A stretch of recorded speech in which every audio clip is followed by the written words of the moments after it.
Olá pessoal, tudo bem com vocês? Sou o professor Francisco, estamos dando continuidade à nossa disciplina de maquetes e modelos no segundo ano B, no curso de desenho da construção civil da nossa querida EP Walter Ramos de Araújo. Pessoal, a gente está nos dando uma olhadinha em escalas, porque como vocês devem saber, uma maquete ou modelo ela pode ser produzida em tamanho real, ela pode ser produzida também em tamanhos ampliados ou o mais comum, né?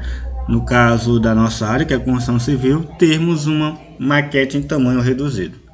Pessoal, imaginem vocês, quando é que eu vou ter um modelo em tamanho real? Quando é que eu vou precisar de ter uma maquete, quando eu vou precisar ter um modelo em tamanho real?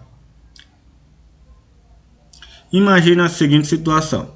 Vocês projetam, sei lá, uma garrafa de refrigerante ou uma garrafa de café e no desenho vocês dizem, nossa, ficou até legal. Mas aí imaginem no aspecto ergonômico. Vocês precisariam ter a sensação de segurar esta garrafa, ver se ela gera algum conforto, se você consegue manuseá-la com segurança. Imaginem também, por exemplo, um alicate, uma chave de fenda, uma ferramenta no geral. Vocês projetaram ela, mas precisam ter a sensação de segurá-la em suas mãos para saber se aquilo ali tem ergonomia, se você consegue segurá-la bem, se você consegue manuseá-la bem. Nesses casos, a gente poderia executar uma maquete em tamanho real, para que a gente tenha a noção exata de como vai ser aquele produto finalizado. Talvez quando eu tenho ele ali em cima da minha mesa, que eu olho de diversos ângulos, eu possa até imaginar uma cor melhor para aquele objeto, que talvez no plano, no papel, eu não conseguisse imaginar. E para uma escala ampliada, quando é que eu vou querer uma maquete maior que o produto em si? Imaginem, quando é que eu vou querer uma maquete maior que o produto em si?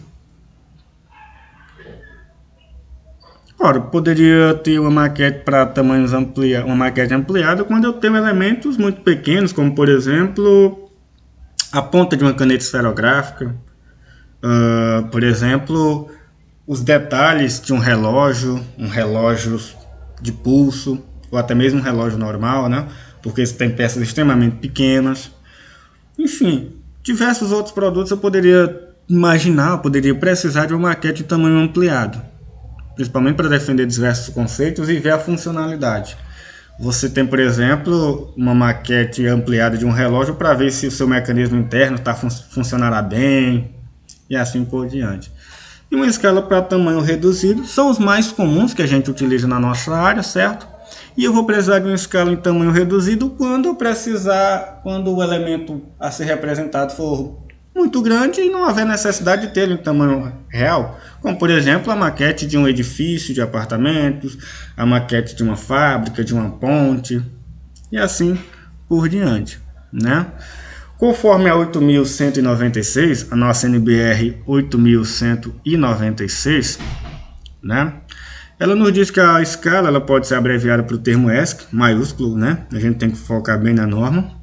E ela pode vir aqui na legenda da representação, na legenda do desenho, né? Ou no caso, na base da maquete. Aqui, por exemplo, pessoal, a gente tem duas ilustrações, na verdade, né? Aqui a gente tem a representação em planta de um cômodo e aqui a gente tem a representação de uma edificação, provavelmente essa aqui eu acredito que seja uma edificação residencial, né? Então, aqui a gente tem uma maquete na escala de 1 para 100. Significa que para de medida deste desenho eu vou ter 100 unidades no tamanho real.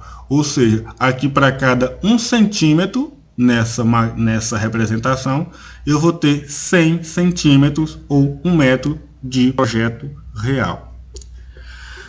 Olha aqui a suposição que nos foi colocada, né? Imagine que você tenha que pôr no papel o desenho de uma casa que mede 15 metros por 20, né? E que você tenha optado por usar um papel do tamanho A4. Bom, a gente sabe que o tamanho do papel A4 é 210, ou seja, 21 centímetros por 29,7 centímetros. Então, basta que a gente calcule a escala, que é a relação entre a representação gráfica sobre o tamanho real. Então, veja aqui, ó.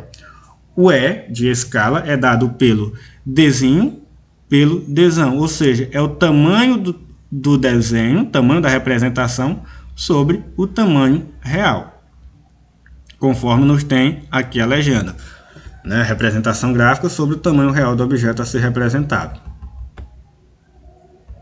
Então, pessoal, a gente precisa encontrar o tamanho do nosso papel que já temos. Então, o tamanho do nosso projeto, que é de 20 milímetros.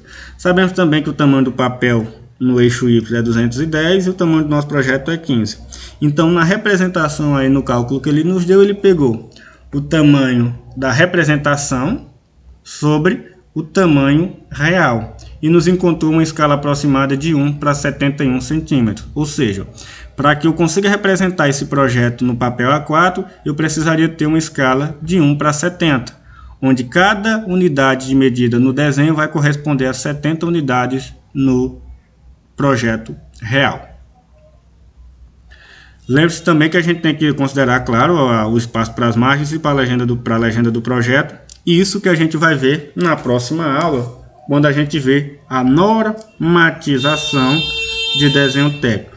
Esse cara ele poderia descer e tocar a campainha, mas ele insiste em estar buzinando. Eu não vou editar.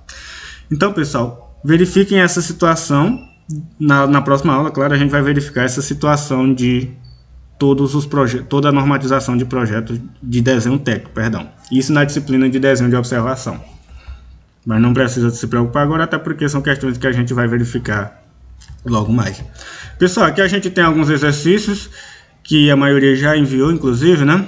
Aqui a gente tem algumas questões de concurso. Essas questões foram retiradas do livro que eu disponibilizei para vocês, que foi o livro que eu havia produzido isso lá em 2016, né, dos projetos de pesquisa.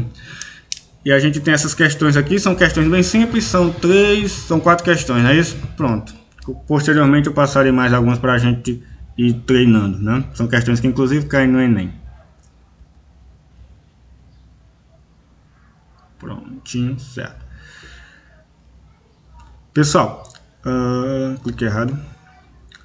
Qualquer dúvida, né? A gente já finalizou essa aula. Qualquer dúvida, entre em contato comigo, né? Quero conversar mesmo com vocês, sanar qualquer dúvida, para que a gente veja logo nas próximas aulas os tipos de materiais utilizados na confecção de maquetes e também algumas técnicas de execução dessas maquetes.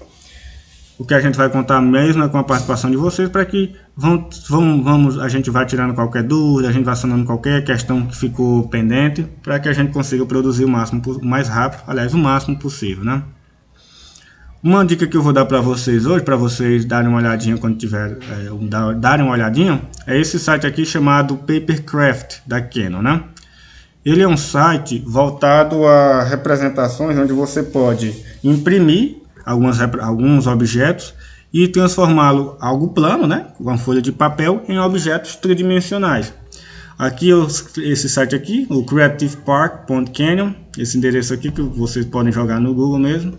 E aqui a gente tem diversos itens, como por exemplo itens voltados à educação, por exemplo maquetes de astronomias, acho que eu cliquei, maquetes de astronomia. A internet está um pouquinho lenta, só um minuto. E a gente tem também maquetes voltadas para, inclusive, arquitetura. Pronto, aqui a gente tem as guias, ó. A gente tem maquetes educacionais, a gente tem brinquedos, veículos, e o que importa mais para a gente nesse momento aqui é a arquitetura. Todos esses objetos que vocês estão vendo aqui são objetos que vocês imprimem normalmente e recortam e colam até formar um objeto tridimensional. Deixa eu ver aqui a arquitetura.